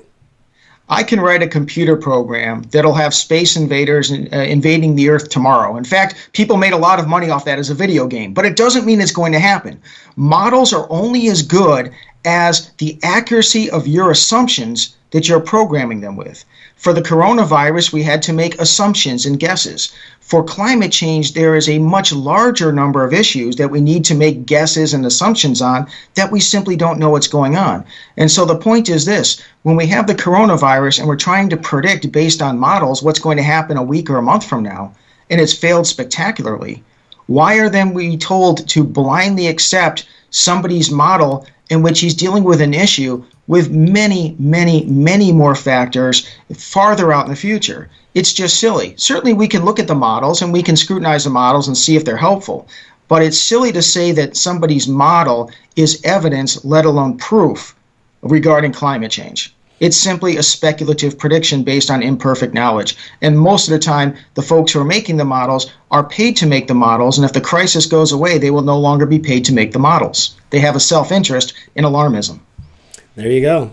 But, of course, you and I are anti-science. We are up against the break, James, so I want us to take a break, even though I'd like to continue the conversation right now. We'll just have to be patient and come back right after these messages to continue the conversation. But I do want to remind our listeners and our viewers, this is the Conservative Commandos. I'm George Landrith with Rick Trader. We are talking with James Taylor, the president of the Heartland Institute, and we'll be right back after these messages. I do want to remind you, if you want more information or rebroadcast, just check out our website, ccrshow.com.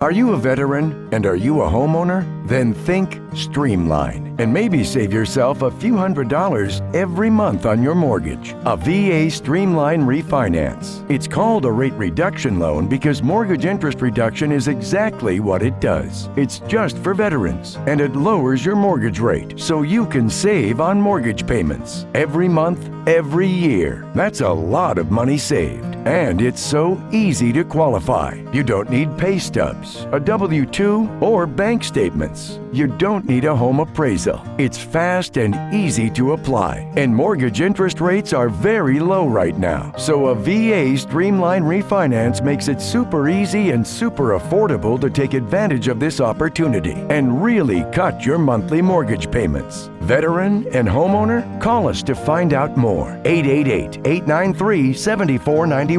888-893-7491.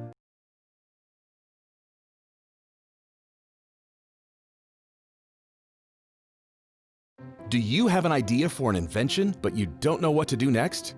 How do you get in front of companies or get a patent? Call InventHelp. They've been helping inventors just like you for 35 years. And thousands of people contact them every month. With 65 offices, you can meet with an InventHelp representative near you who will keep your idea confidential and explain their invention process step by step. InventHelp has helped over 10,000 inventors get patents. And they offer 3D animations and prototyping services to help demonstrate your idea. InventHelp's exclusive databank includes over 9,000 companies who have agreed to confidentially review new ideas, like yours. Don't wonder what to do next. Take action right now and get the help you need from InventHelp. InventHelp. Call today for free information. 800-880-2937. That's 800-880-2937 now. Is your credit card debt driving you batty? We're going up! Just like your credit card fees and interest rates. To the top! With those sky-high payments! You can't forget about your debt! Always fear! The debt suckers are here! Are your payments sucking the life out of you? Just one call to Consolidated Credit can get the debt suckers off your back. Consolidated Credit will lower your interest rates, consolidate your bills into one easy payment, and get you out of debt fast. Call Consolidated Credit and get your life back. Call 1-800-201-8213. 1-800-201-8213. That's 1-800-201-8213. 1-800-201-8213. When debt is the problem, Consolidated Credit is the solution. Because debt sucks! Attention Viagra and Cialis users. Are prescription drugstore prices too costly? Get 50 generic pills for only $99. That's right, 50 100 milligram generic Viagra for only $99. Our products have the same active ingredients as the brand name products. Money back guaranteed if you're 100% not satisfied. Get 50 generic pills for only $99. Order now and call the number on your screen. Have your credit card ready. Welcome back to the Conservative Commandos, the radio show and the television show. Thanks to the Conservative Commandos radio network, the AUN TV network, and of course, for those who aren't near a broadcast tower, Al Gore's amazing internet. We truly are everywhere. I'm George Landrith with Rick Trader. We're your co-host today. We're glad you're here. Just want to remind you, want a rebroadcast of our show, check out our website, ccrshow.com. We've been talking with James Taylor, who is the president of the Heartland Institute.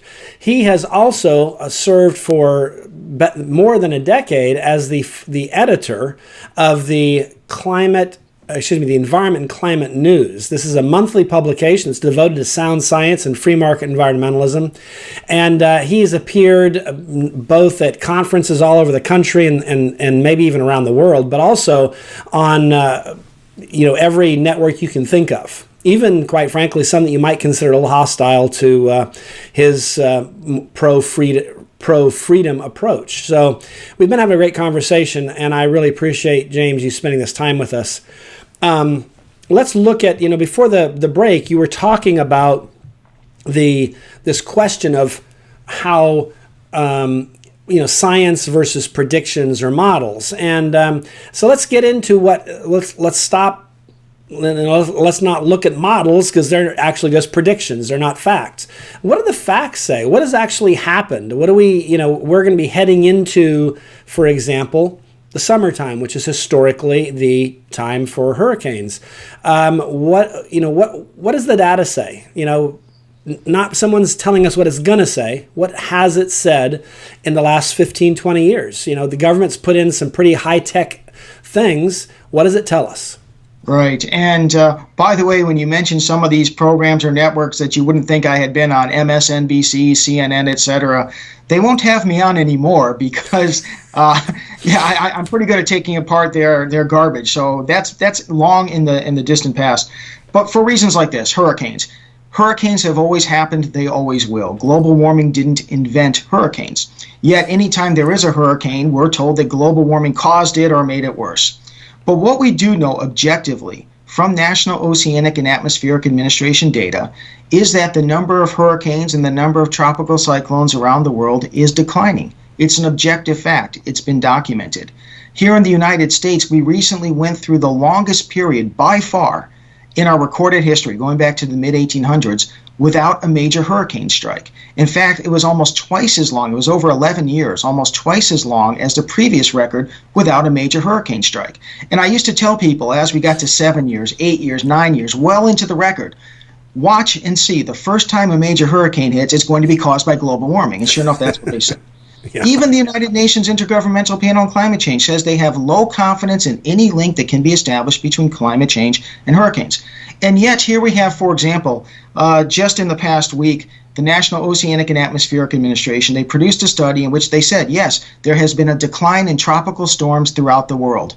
And it's been in virtually every area of the world. They said one exception is there's been a slight increase in the Atlantic. We don't know whether the reason for that is anything to do with humans or anything else.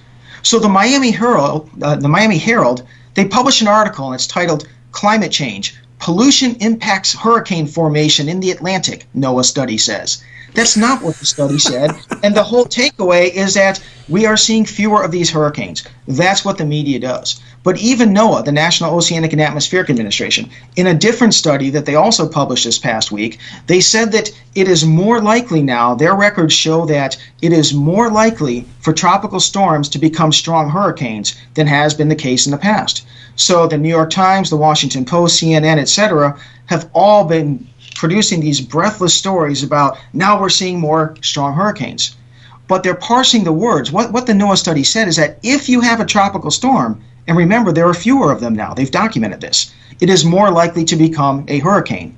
But when you look at the raw numbers, there has been no increase, in a strong hurricane, there has been no increase in the number of strong hurricanes. We have the same amount of strong hurricanes, but there are fewer tropical storms in general. So yes, you can technically say that it's more likely for a tropical storm to become a strong hurricane, but it's no more likely that we're getting strong hurricanes. They deliberately put this out so that the media will report falsely that NOAA proves that we're seeing more strong hurricanes. This is what we're up against in the battle of science versus agenda-driven alarmism.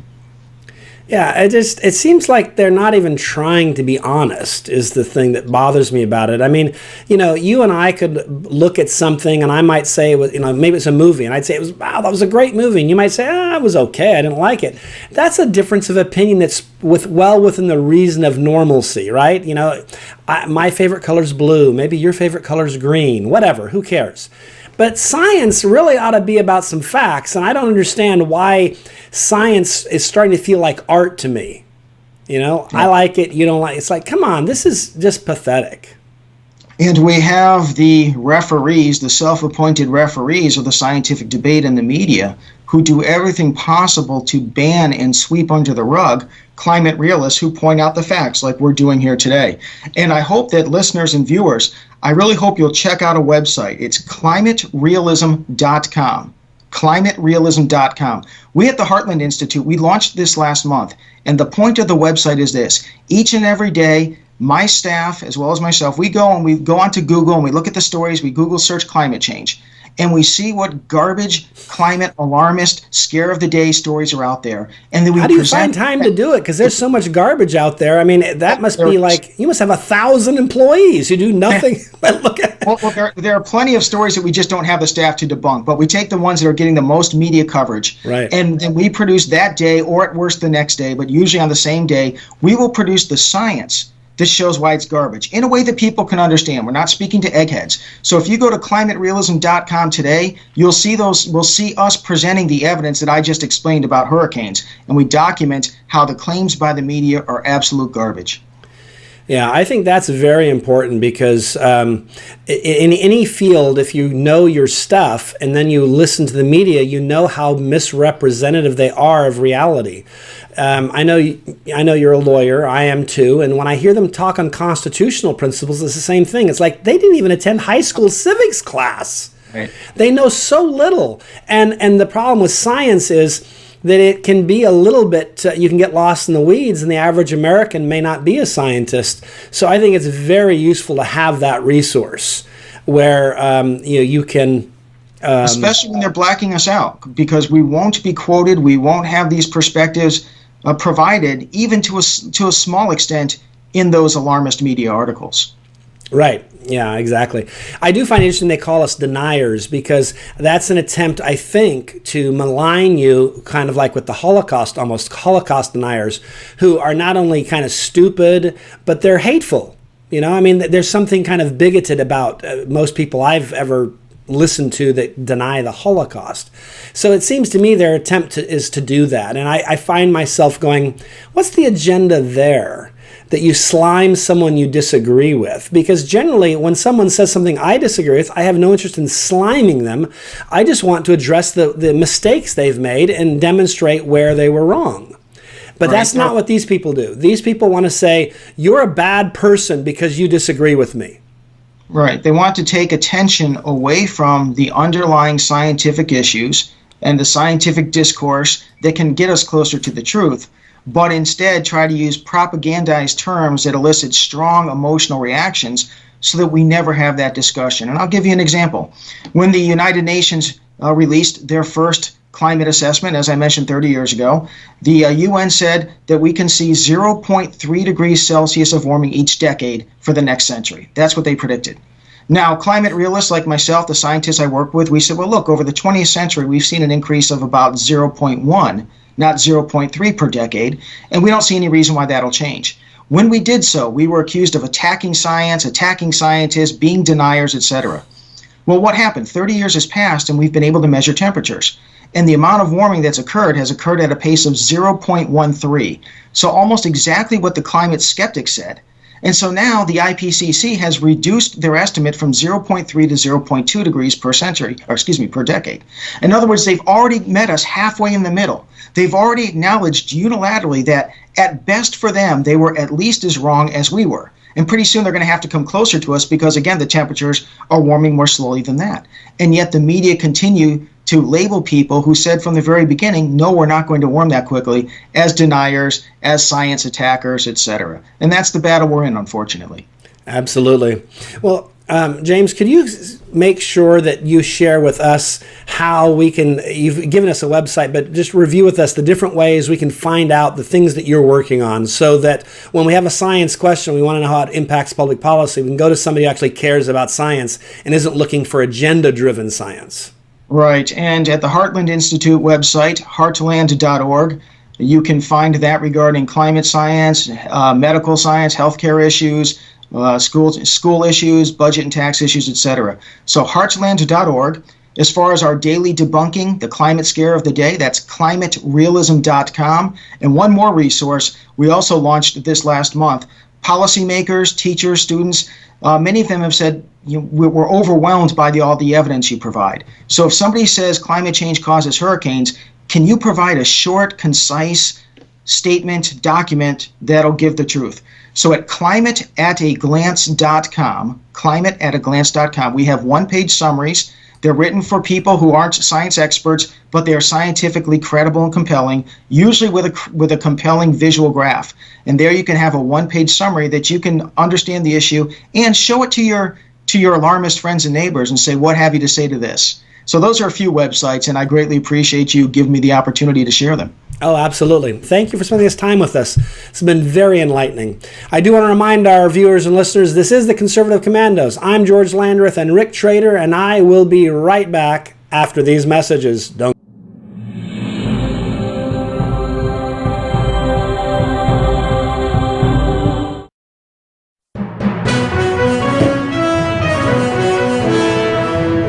Here's a great way to save money on your prescription medications. If you take Viagra or Cialis, we can give you a way to pay as little as $2 a pill. Compare that to prices as high as $60 per tablet. Call now with your prescription and pay as little as $2 a pill. We offer 24/7 service and always free delivery and confidential packaging. Call Pharmacy Shop 24/7 to get generic versions of Viagra or Cialis for as little as $2 a pill, plus free discreet shipping. Broken AC, $4,600. Water heater, $1,500. Fridge on the fritz, $1,000. You need home warranty coverage from the Home Service Club for around $1 a day. If any of your covered appliances and systems break down, HSC will either repair or replace them. HSC provides coverage of up to 47 different appliances and systems in your home. I trust HSC. HSC HSC has over 15,000 pre-screened, highly rated technicians with the fastest response time in the industry. They cover everything from ACs, stoves, fridges, pool pumps, and more. Call the number on your screen now for a free no-obligation quote from a trusted HSC specialist about a home warranty for your entire home, backed with a 30-day money-back guarantee. Call now and get 1 month free plus $75 off your first year of coverage. 1 month free and $75 off your first year. The Home Service Club. I didn't know some Medicare Advantage plans may pay for dental visits. Did you? I didn't know some Medicare Advantage plans may pay for transportation to my doctor. Did you? I didn't know some Medicare Advantage plans may pay to have my prescriptions delivered directly to my home. Did you? These and more are important benefits some Medicare Advantage plans may give you. So if you're eligible for Medicare, call us right now because you may be eligible to enroll in a plan with amazing additional benefits. Some Medicare Advantage plans may pay for services like these: dental visits, vision coverage, hearing coverage, home delivery of drugs, even gym memberships. Some plans may include no copays for many services and zero deductibles. Don't wait to find out if you're eligible to enroll in a plan that may include some of these wonderful benefits you deserve. Call us right now. The call is free, the information is free, and there's no obligation. Make this free call now to learn if you're eligible to enroll in a Medicare Advantage plan that may include additional benefits you want. Call us right now. Here's a great way to save money on your prescription medications. If you take Viagra or Cialis, we can give you a way to pay as little as $2 a pill. Compare that to prices as high as $60 per tablet. Call now with your prescription and pay as little as $2 a pill. We offer 24/7 service and always free delivery and confidential packaging. Call Pharmacy Shop 24/7 to get generic versions of Viagra or Cialis for as little as $2 a pill, plus free discreet shipping. Well, George, that just about wraps it up for today's show. I want to thank you for sitting in as my co-host. And George, please tell our audience how they can keep track of you and Frontiers of Freedom when you're not here on Conservative Commandos with Nasser, with Sharon, Melissa, or myself. Absolutely. First, I'll just say it's an honor to be here. I love doing the show. It's always the best of times. The time flies way too fast. But how you can follow me? Easy. Frontiers of Freedom's website, ff.org. 2 F's, like frontiersfreedom.org. And then you can follow me on Twitter at glandrith. That's Landrith, G Landrith, Glandrith. I should have thought that through, but I didn't. At any rate, that's how you follow me. All right, George, I also want to thank our guests. We had a couple of great guests join us today. We had Jonna Bianco. She's the president of the American Bondholders Foundation, and she talked with us about don't count on Biden to collect China's debt to the United States. I didn't know China still owed us money going back to the 1940s that we have never collected on. I also want to thank Dr. Keith Smith, a board-certified anesthesiologist and the co-founder of the Surgery Center of Oklahoma, talking about doctors must lead post-COVID-19 reforms. Hey, let's depend upon the doctors, not the politicians. But for right now, we're out of time. We got to run and we got to go. Take care, God bless, and we'll see you tomorrow on TV and on radio.